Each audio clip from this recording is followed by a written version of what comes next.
NURC summons ECG to an emergency meeting. We'll give you the updates this afternoon. Also, Driver and Vehicle Licensing Authority faces public backlash over its decision to deploy staff to provide extended driver licensing services to Ghanaians abroad. Also to come, trading activities at Makwala number 2 grind to a halt as traders embark on a demonstration against what they describe as exorbitant rent.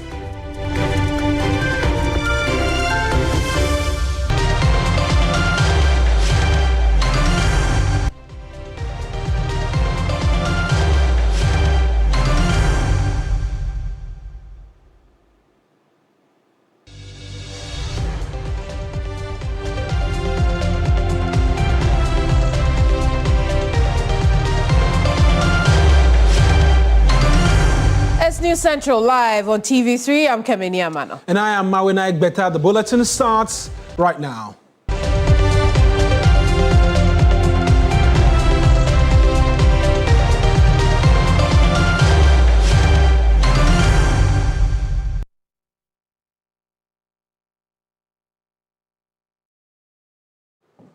This afternoon, the Public Utilities Regulatory Commission is convening an emergency meeting with the ECG and allied agencies following widespread media reports and public complaints about the rapid depletion of prepaid units. In a statement signed by the Commission's Executive Secretary, Dr. Shafiq Suleiman, the regulator acknowledged growing concerns from consumers and noted that the issue has significant regulatory, technical, and consumer protection implications. And the Commission warned that the situation could undermine public confidence in electricity metering and vending systems if not promptly addressed. According to the statement, the meeting scheduled this afternoon will review the implementation of the revised tariff within the prepaid vending and metering architecture and examine any system parameter configuration or conversion logic changes linked to the adjustments. Participants will also assess vending data, trends, and meter update protocols, evaluate the scale and nature of consumer complaints and current resolution measures, and consider immediate technical and communication interventions needed to safeguard the consumer in all of this. But a number of you have been sharing sentiments in relation to this particular subject matter. Here's what you've been telling us from the streets of the capital this afternoon. The prepaid is too expensive. If you look at my shop, I don't have fun. I have my own meter. I use 2 bulbs.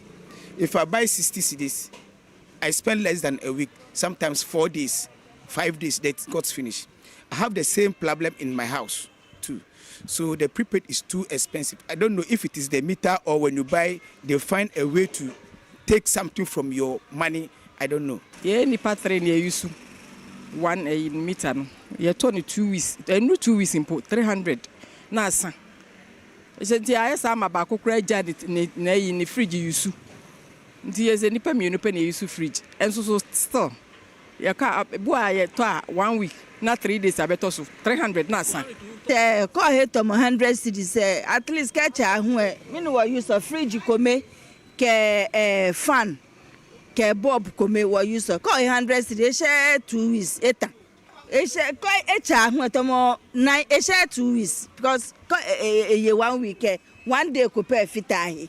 Call 100 cities so na insha den cheni you the same thing le hu na kan no. I can buy like 50 Ghana. If I buy 50 Ghana, maybe you know, reach 1 week, it finish. I don't know whether the meter they get the fault or waiting. I didn't know. So now you don't know how the person where you go ask. So that is why you keep quiet. I normally buy like maybe 100 cedis or maybe 70 cedis. But before you realize, it will be like 3 days, 4 days, then it's off. I think it's the meter. I want the government to bring the first one that we normally use. Oh man, but your prepaid is here the mama Charlie 50 Ghana, 100 Ghana, 4 days. A cheaper 4 days. and check sa prepaid no de ama se sia kura wa say ugina wiase na ugina no e bo ward ansa na anya sa sika no anya no 4 days na wa sa to prepaid de o coin.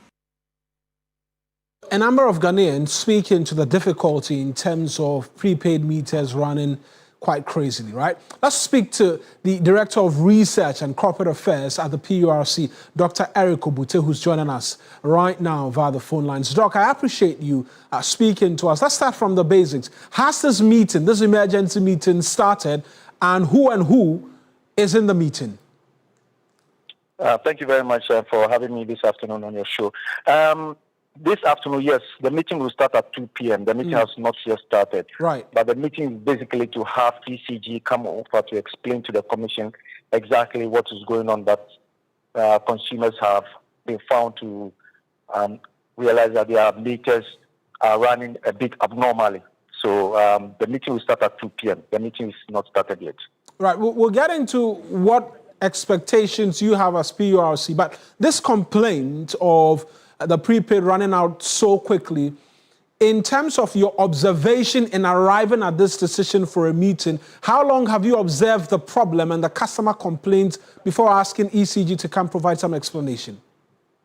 Thank you very much. To be very honest with you, customers have not complained to the Commission. The Commission was not in the known about this whole issue. But our field officers picked up snipers of all these things that are happening. Then on the radio station, we heard from Monday that customers, one or two of them had complained into the radio stations. So our men were actually deployed onto the field to know what exactly was going on.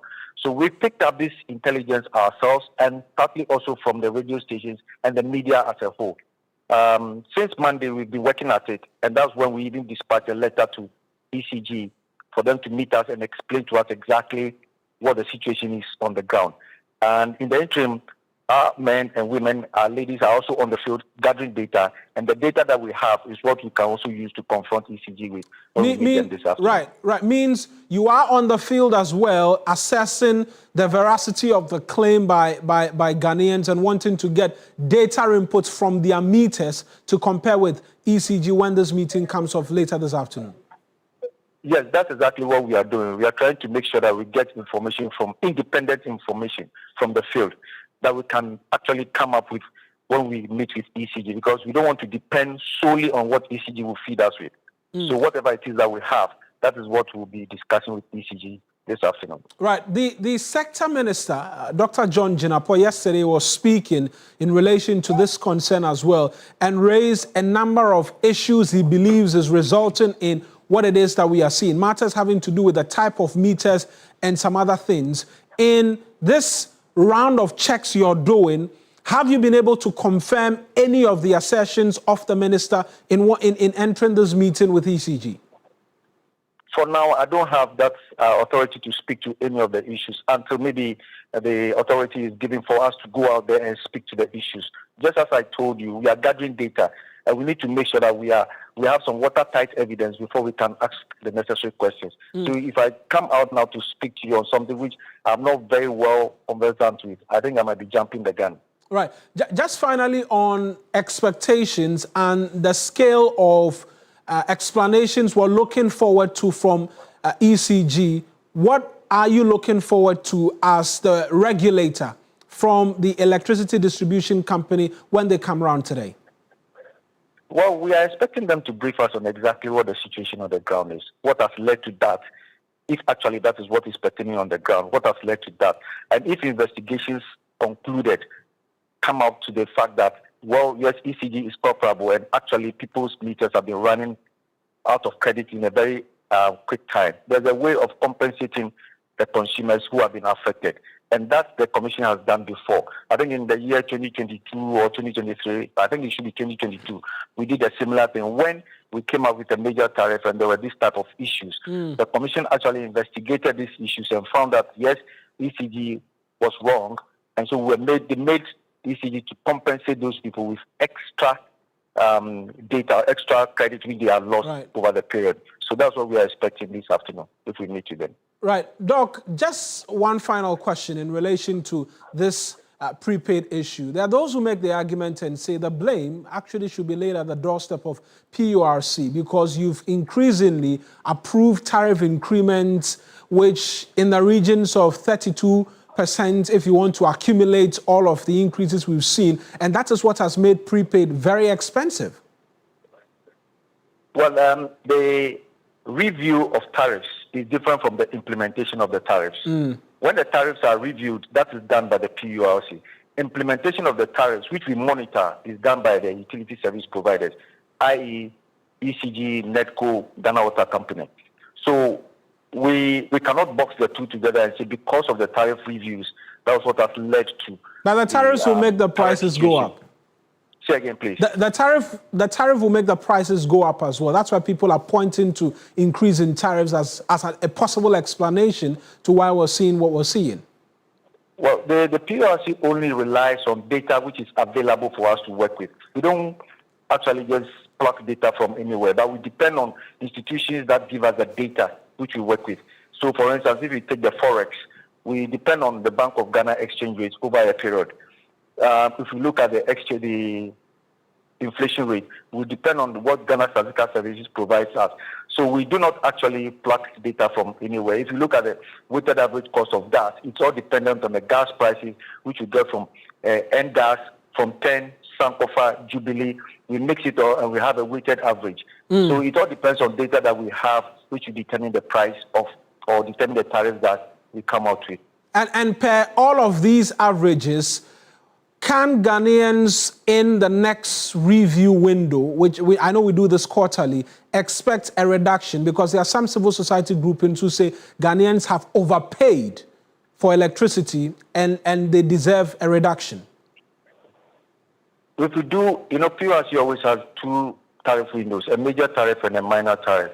Now, the major tariff is what we just concluded, and the minor tariff is done on a quarterly basis. That minor tariff is done taking into consideration 4 parameters, which I believe you know by now. Yes. The exchange rate, the inflation, the weighted average cost of gas, and also the generation mix between hydro and thermal. So if you look at it from your own perspective and look at the direction in which these parameters are going, is it going up north or is it going down south? And maybe that might give you an inkling into what maybe the next tariff might look like. Right, Doc, we'll leave it here. I'm sure we'll have another conversation after that meeting with staff of ECG. But we know as well, I was mentioning to you, the Energy Minister has been speaking and pointing to what the issues are. Here's him in his own words in terms of an explanation and the marching orders he's given to ECG staff to deal with the challenge. From users that their meters are rapidly depleting units. The Minister for Energy and Green Transition, Dr. John Abdullahi Jinapor, has directed the Electricity Company of Ghana and the Northern Electricity Distribution Company to look into the issue and submit a report within 7 days. We need to investigate it first. It's too early to jump into conclusion that the meters have been tampered with. So I've tasked the team to do the investigation. Let them do the investigation, impartial one, so that when they bring the report, we'll have an informed information and then we'll make an informed decision. Speaking at the commissioning,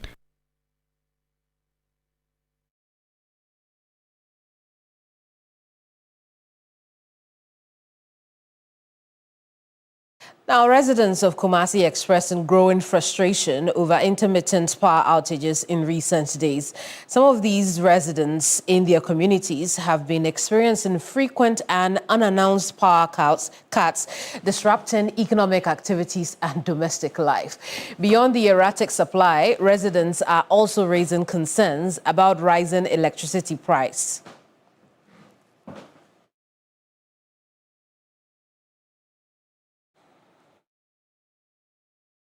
Ibrahim Abubakar is our Ashanti region correspondent with a bit more on the story. Ibrahim, what else can you tell us about the hike in electricity bill in the Ashanti region? Well, Kamini, before we even go to the hike, for the past 3 weeks, 2 weeks, there has been intermittent power cuts in most communities here, unannounced ones. Once in a while, they will tell you that they are doing some maintenance works and so that we will be able to prepare adequately. But most of the time, it just comes back on and off like that. So the situation has been quite disturbing and concerning to many residents who are hoping that there should be improvement when it comes to communication from Electricity Company of Ghana, so that they will be able to adequately prepare when they are even leaving their homes. And beside this, people are also complaining about high cost of electricity, like you rightly mentioned. Most people will just complain that they don't understand why they will buy prepaid credit, and within a couple of days, it will finish. And this is something that a month or two before, they were able to use it for half a month or even 1 month. Now they buy it within 10 days, then everything is finished. They have to go and recharge again. So now they do not even understand whether there has been an increase, and even if there has been an increase of electricity, what percentage has been increased, so that they will also be able to plan well. Because if, let's say, 2 months ago, you were consuming 200 Ghana cedis worth of electricity, now you can't even calculate, because you buy the same 200 Ghana cedis, and within 10-15 days, everything is gone. You have to find money and go and buy another one. So those has been the concern, especially you go to where the cold store market is, they complain a lot, or businesses that use or rely heavily on it, they are also complaining about losses because they cannot plan well. So going forward, they just want the power distributors to come out with, even if it's a timetable, they should come out with it, so that the communication will go. Mind you, just a month or two ago, in Ashanti, I would say the Ayawaso power plant, we had additional 140 megawatts of power. So people are even expecting an improvement when it comes to stability of electricity in the region, but they are rather experiencing the opposite of what they have been promised by the same Energy Ministry and other stakeholders. Very well. Let's take a listen to some of these residents you spoke with. Right, you know. If it means one thing is a port to go on about cry, if you want to do light for Kumasi. And there be a more bush and light, and we tell do light for. And apart from that, France, auto light now. First one, let's check out if it auto as is here. Because you may I hear any and aqua, something night, I got a light, you got all this one. In the whole of Abana, yes, intervention, which I had the Abuao, man, and I think because.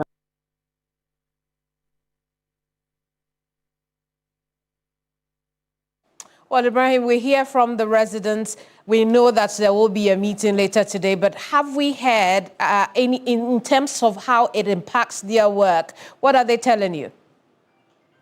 Well, exactly, like I said, for those who heavily rely on electricity for their businesses, talk about cold store operators, printing press, tailors, and also other fashion designers. They are saying that they are recording huge losses, especially for those who are within the Muslim-dominated community. You know, we are already in the month of Ramadan, and after this month will be the Eid festivity. So usually around this time, they get a lot of work on their table to be able to do. So with this situation, they are even concerned that they may not be able to they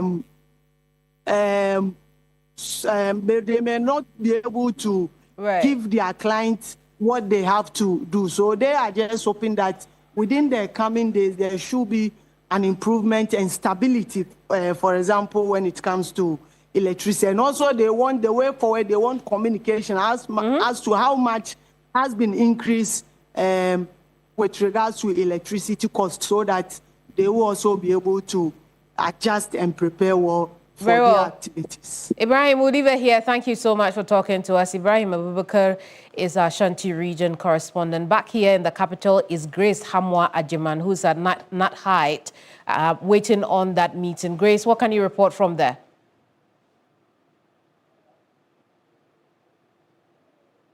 So the meeting has not begun yet.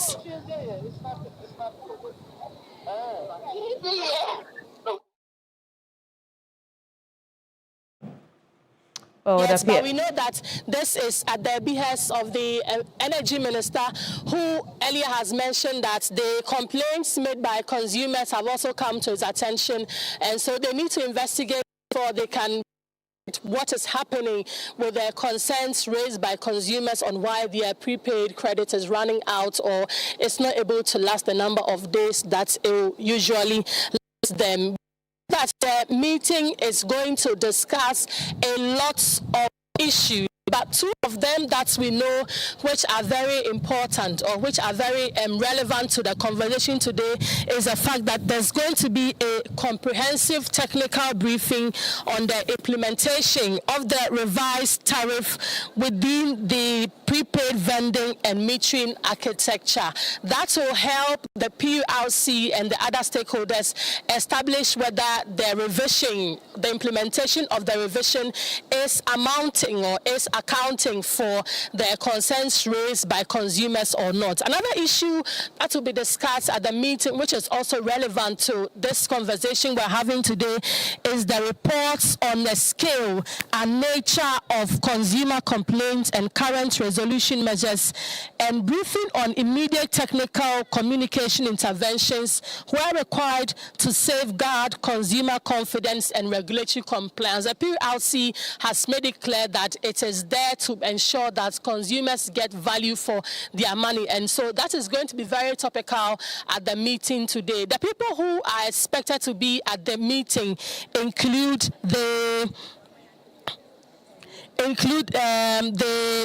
technical teams. We also know that there's going to be the metering and vending system team, as well as other commissioners of PURC who are very relevant for this conversation. Back to you in the studio. Very well, Grace. Thank you so much for that report. We'll turn attention to other stories.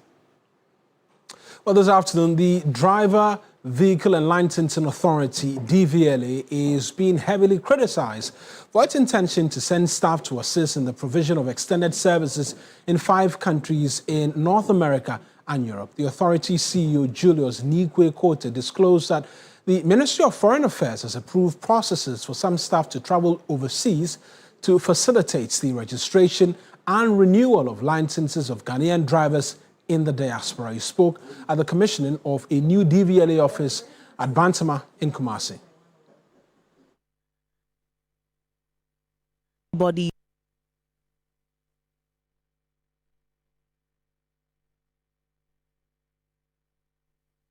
DVLA staff, you are traveling overseas to go and provide services in 5 countries outside the US, Canada, Netherlands, UK, and Germany.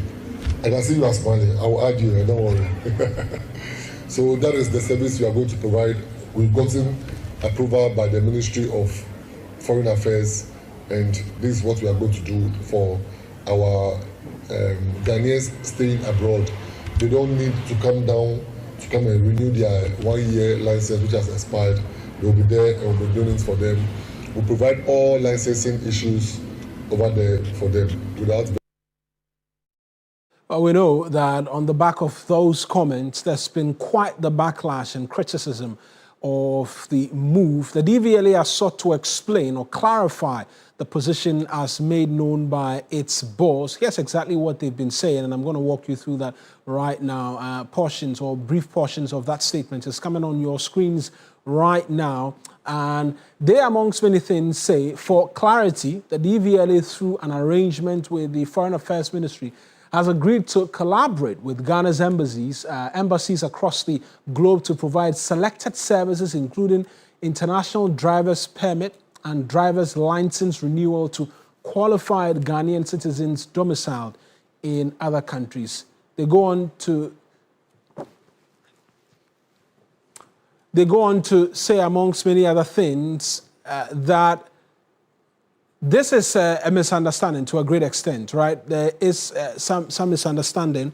And they say, for clarity, as part of the implementation, the DVLA will provide training for embassy staff to do verification of documents and forward same to DVLA for processing. And once the processing is done, the authority will then return the processed documents to the embassies for pickup by the applicants. And they go on to say that the operation does not in any way mean that DVLA will post its domestic staff to work at embassies in the aforementioned countries, as the news headlines sought to portray. Finally, they say they want to reiterate that the authority practices an open door policy and encourages the media and individuals who require clarity or information on the operations of the authority to approach the Corporate Affairs Department for such details to avoid misleading reportage. And that's the DVLA in relation to the concerns. And that will take us on to our very first break here on News Central. When we return, we have a bit more for you because we know Parliament is already in session, and a bit more from there as well, and as well from other parts of the country if you stay with us here on News Central. Please stay.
It's time to explore Ghana again. From 19th to 22nd March, join the Ghana Month Expedition. 3 regions, 4 days. Eastern, Ashanti, Central. We kick it off in Eastern region. Chocolate experiences, fresh farm fruits, Safari Valley lunch with zebras and exotic animals, Bonsu Eco Park for canopy walks and ziplining, and then party at the Rock City Hotel. Ashanti takes over. Bonre Kente Museum, Kumasi Museum, Komfornochi Source Site, Lake Bosomtri for hiking adventures and sleepover at Rich Condos. Central brings the history at Singmanso, Cape Coast Castle, plus lunch by the coast, then a Crown Resort vacation, quad biking, horse riding, water adventures. All this for 6,500 Ghana cedis single, 5,500 Ghana cedis shared rooms, and 10,500 Ghana cedis couple. You're interested, right? Call now 0531 100927 or 0247 120 633. Ghana Month Expedition, 19th to 22nd March. Don't just watch Ghana, experience it. It's time to explore Ghana again. From 19th to 22nd March, join the Ghana Month Expedition. 3 regions, 4 days. Eastern, Ashanti, Central. We kick it off in Eastern region. Chocolate experiences, fresh farm fruits, Safari Valley lunch with zebras and exotic animals, Bonsu Eco Park for canopy walks and ziplining, and then party at the Rock City Hotel. Ashanti takes over. Bonre Kente Museum, Kumasi Museum, Komfornochi Source Site, Lake Bosomtri for hiking adventures and sleepover at Rich Condos. Central brings the history at Singmanso, Cape Coast Castle, plus lunch by the coast, then a Crown Resort vacation, quad biking, horse riding, water adventures. All this for 6,500 Ghana cedis single, 5,500 Ghana cedis shared rooms, and 10,500 Ghana cedis couple. You're interested, right? Call now 0531 100927 or 0247 120 633. Ghana Month Expedition, 19th to 22nd March. Don't just watch Ghana, experience it. It's time to explore Ghana.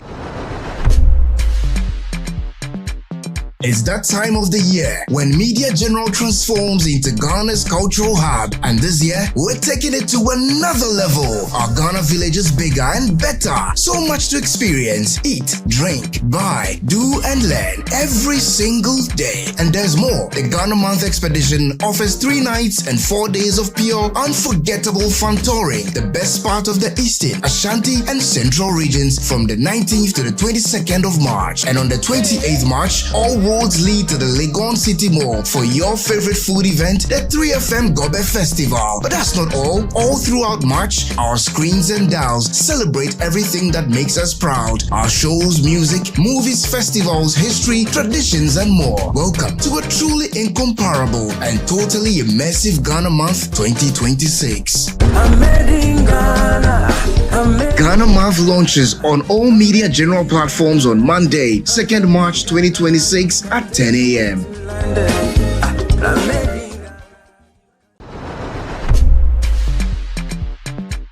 It's that time of the year when Media General transforms into Ghana's cultural hub. And this year, we're taking it to another level. Our Ghana village is bigger and better. So much to experience, eat, drink, buy, do and learn every single day. And there's more. The Ghana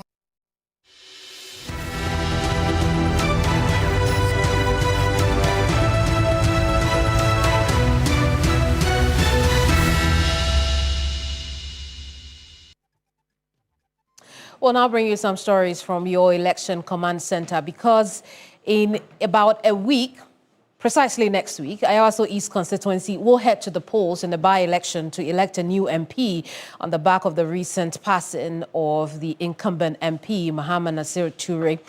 On your election command center today, we have one of the contenders, Baba Jamal, here in the studios with us. Before we engage in that conversation, remember that we already have 3 candidates. Umar Sanda, who formerly of the NDC, now an independent candidate. Ali Husseini of the NPP as well. We will see all these candidates in the coming days. However, right now, Ali Yusuf of the NPP, just quick correction on that. Right now, however, as we wait on to see these candidates in the coming days, we have with me in the studio former Akwetia MP, former High Commissioner to Nigeria, and the NDC candidate for this by-election, Baba Jamal, here with me in the studio. I appreciate your time with us here.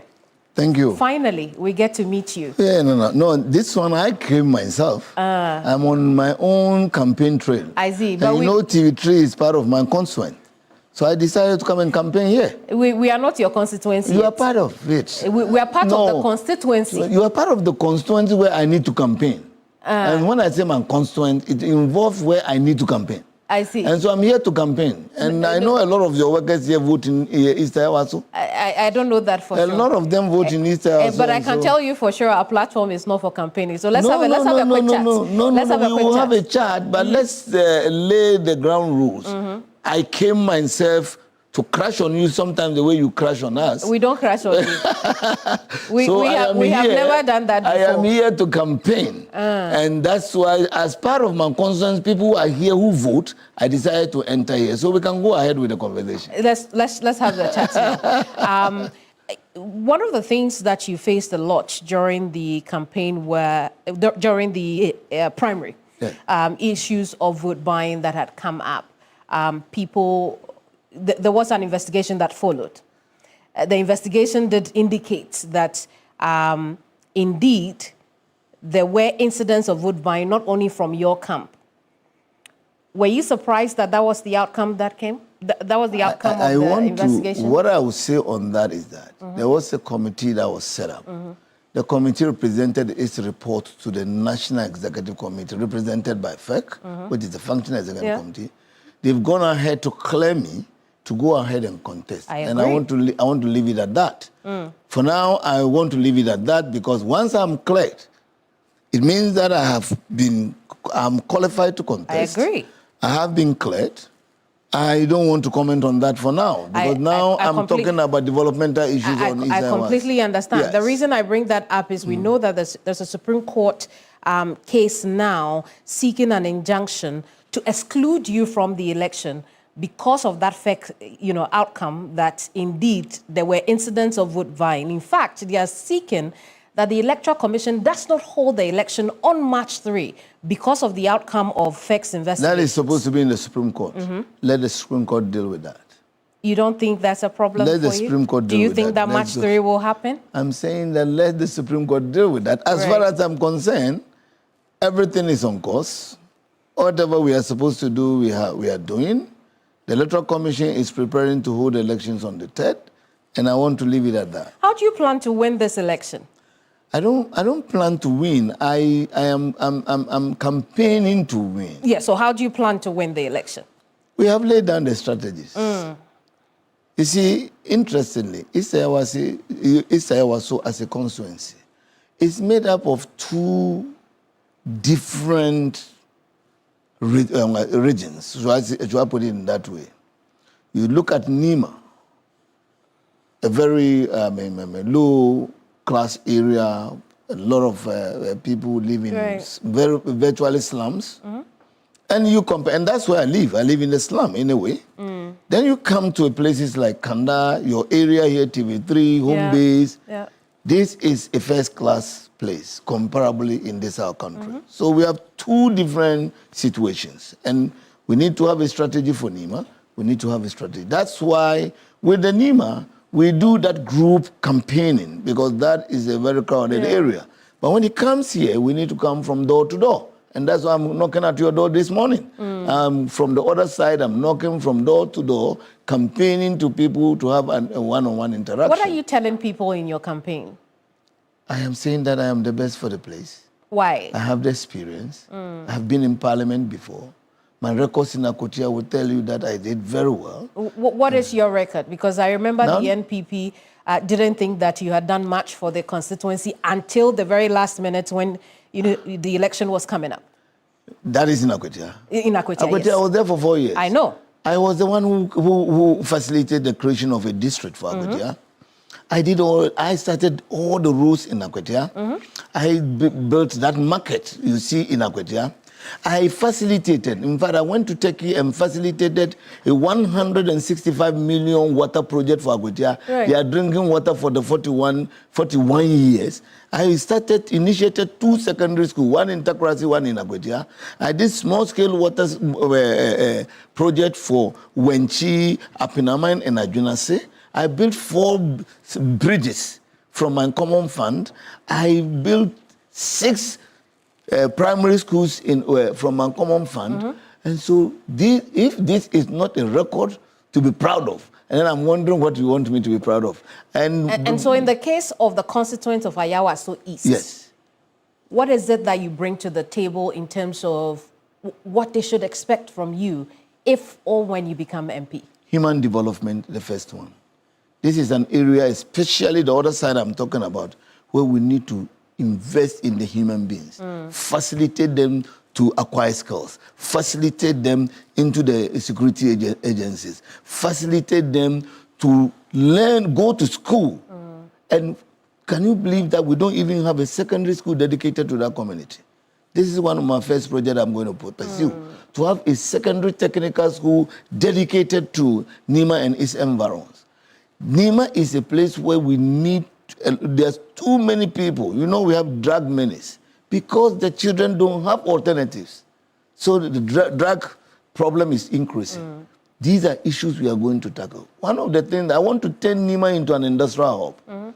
The meaning of this industrial hub is that we did a research and identified 35 skills, mason, carpentry, whatever. You understand? We want to identify these areas, attach children to these various places, and let them learn trade. Because now we have to go that way. That's the only way we can take a lot of them off the drug menace. That's the way we can take them off the streets. Right. We need to provide. Another research shows that. I see, but Honorable, just a couple of things. But this is clearly important. Let me make this point. 75% of the economy of Nima depends on women.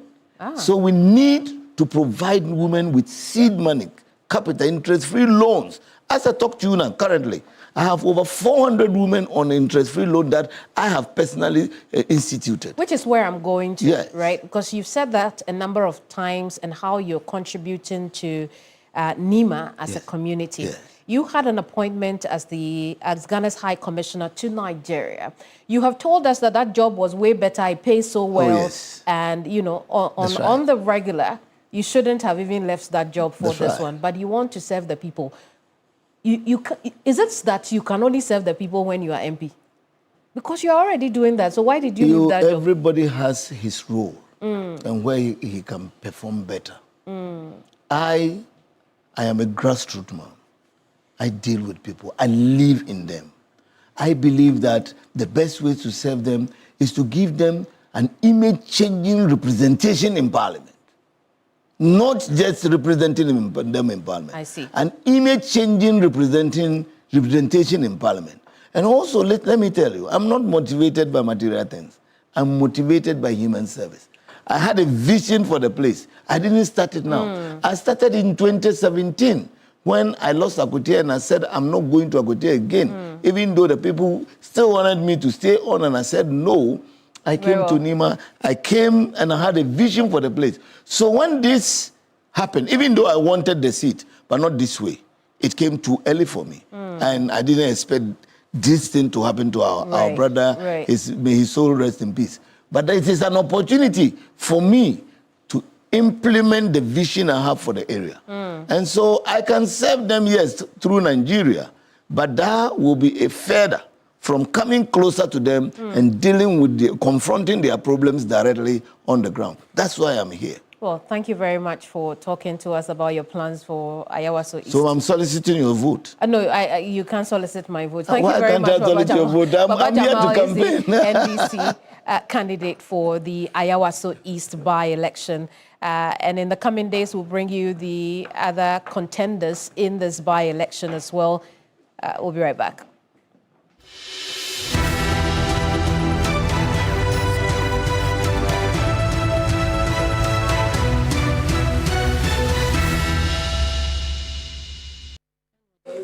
Now, in under 24 hours, President Mahama will deliver his second State of the Nation address after his swearing in on January 7, 2025. The address, which is a stock-taking constitutional requirement, has as well become an avenue where new promises are made to Ghanaians. Today, we intend to track one of such promises made by President Mahama during last year's State of the Nation address. Upon assumption of office, Ghana's economy was challenged, requiring urgent fixes. The president made this declaration in Parliament. I have therefore not come here to lament on the state of our country, though there's much to lament about. I understand why I was elected with such high voter confidence, and that is to solve Ghana's problems. With your permission, Mr. Speaker, and within the constraints of time, I'll take the liberty to elaborate on how we intend to address the numerous challenges facing us as a nation. Yesterday, February 26, 2025, marks exactly 10 years since I stood in this chamber, at this very spot, to declare my determination to fix Dumso, a legacy problem of power shortages. And Mr. Speaker, I fixed it. Yes, I promised to fix it, and I did. And I wish to place firmly on record that from January 2016 until I handed over the administration of this country on January 7, 2017, there was no power rationing or load management in Ghana. Mr. Speaker, today, inspired by the Almighty God and propelled by the massive mandate given to me by the good people of Ghana, I am moved to make a similar purposeful and bold declaration that I, John Dramani Mahama, I will fix the economic crisis confronting our country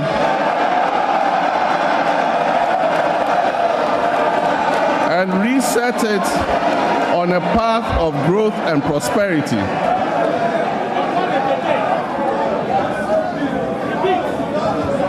that I will fix the economic crisis confronting our country and reset it on a path of growth and prosperity. My government, working with you and every Ghanaian, will solve the challenges because we have developed a plan with our people's support. A year down the line, how has the government fared in addressing what they said was a challenge in the economy? Let's walk you through the indicators as we had it then and now, and get an understanding as to what really the situation is this afternoon. And because of time, we're just going to try and stay on a few of the indicators, right? Just a few of them, and get an understanding as to. And we're starting off with the city because it's an important aspect of the conversation in terms of everything that we do. And this is where we were at as at March to May of 2025. And this is where we are currently. And if you take the figures from the Bank of Ghana, we're hovering around, as I checked yesterday, right?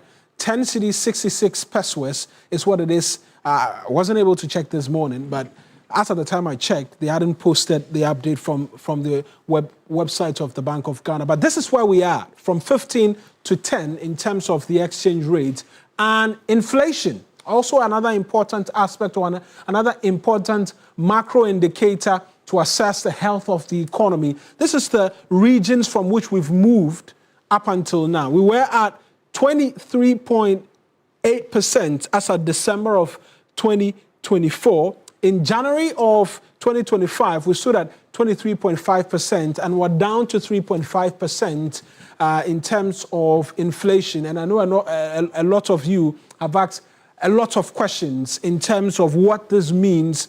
It pretty simply means that the rates by which prices increase on the market has greatly slowed, meaning that in January of 2025, well, let me say we're in February, right? So in February last year, where prices were increasing by 20% on average, now we're not seeing prices increase by that threshold, and we're seeing that do by 3.5%, and there are those who talk about we should see prices beginning to go down. Some commodities have seen prices reduce and some haven't. All of that constitutes a mix in terms of what we're seeing play out. Then there's a debt stock in relation to the economy, right? And if you know that, we here will more often than not remind you as to how much each Ghanaian owes vis-a-vis the debt stock. You strike an average in terms of the country's population. And not everybody is excited because when that's shared on social media, a lot of people say, I'm not a part of it. You go and fix that mess. This is where we were at. 769 billion cedis as at March of 2025. We're down to 644.6 billion cedis. In terms of the relation debt to GDP ratio, we've seen that reduce as well from 54.3% to some 45.5% as at November 2025. And updated figure the nation. My colleague Noura Mohammed was at the Makola market. Here's what she found out. He has been doing great thing. I think the situation now is more relieved by the masses, because I was having a talk with some of my friends like 4 days ago, and they were telling me in terms of transportation, the fare has reduced, and I think the system is more calm compared to the past government. To my expectation too, I think Accra needs where they will take care of the people who are not enough to take care of themselves, especially in terms of accommodation. If you go around the metropolis, you see some places, you see some junkies, and these people are from places, and these people they are not adding good nature to the beauty of the city. So I think the president should have a place like a camp where he can camp these people who are not have the standard or the financial money to get a good accommodation. They should try and take care of those people. Those people should be taken care of. So far, so good. Mama administration has done very well regarding the economy so far.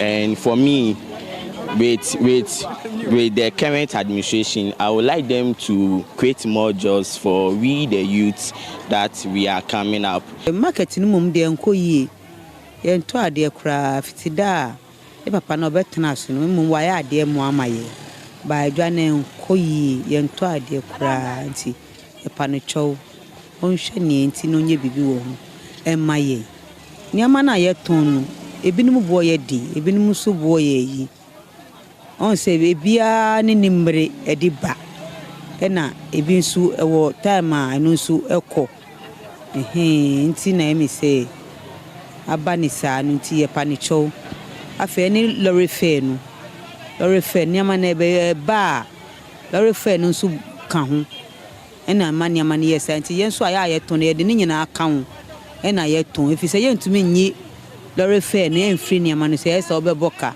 se edwa na nye yen to hwehwe yetimi betena ha bi a waton ade 100 cedis nkwala wo fie o ha adan utua light bill utua water bill now betena edwemu waton ade 100 cedis 200 cedis bisa ho se ubedi ahen ebeka ahen nkwala bedi ahen ho kyerɛw oba ho akyerɛ no enka wo ho akyerɛw no oba ne de ya obenya bi dia support by wo ho akyerɛw oba ho akyerɛ. Now, some MPs have been sharing their expectations ahead of the State of the Nation address. Take a listen.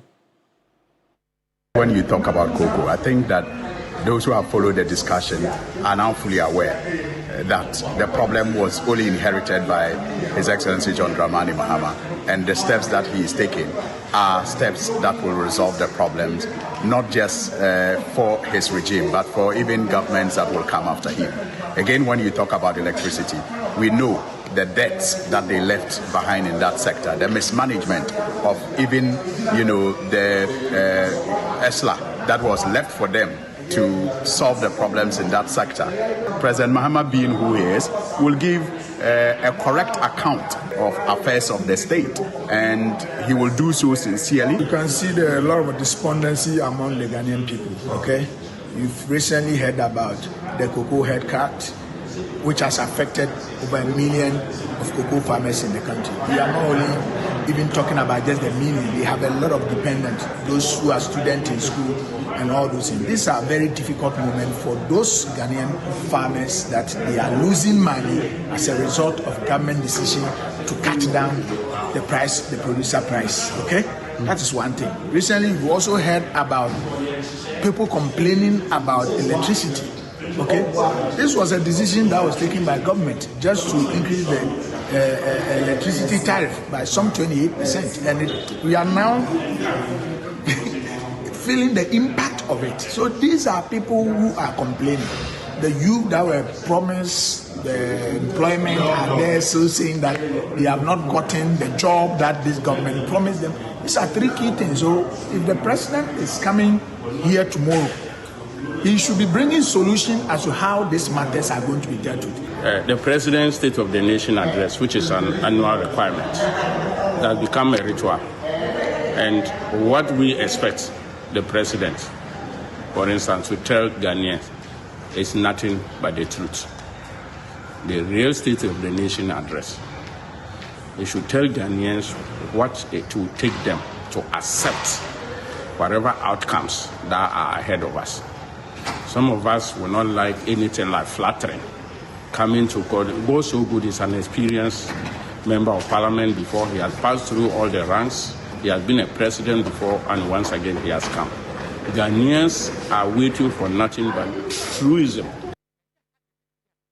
To the Eastern region now, where the Itiwan East constituency executives of the governing NDC are calling on the Inspector General of Police and the National Intelligence Bureau to probe illegal mining activities and the destruction of farmlands in the district.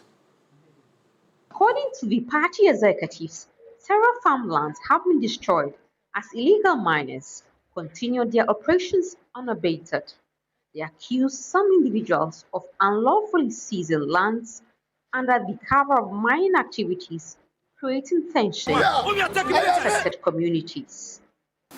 We will seize the opportunity to call on the Interior Minister, the IGP, National Security Coordinator, and the BNI to look into the matter and act accordingly. It's been codified and reported that in Asaman Tamfoy alone, over 200 farmers have reportedly lost approximately 70 hectares of farmlands to illegal activities, which has affected their livelihoods. For the records, similar incidents have occurred in Osino and Ankasi, but this same very person. Some farmers claim they have lost their livelihood. That's somewhere there, a war ram. I could take it. And yes, sir. Momwamio, Momwami, there, yeah.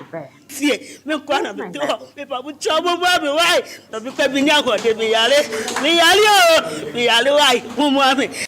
The NDC constituency executives, however, commended the Echiwa East District Chief Executive, Ernest Owusin team, for his effort to keep responsible mining in the districts.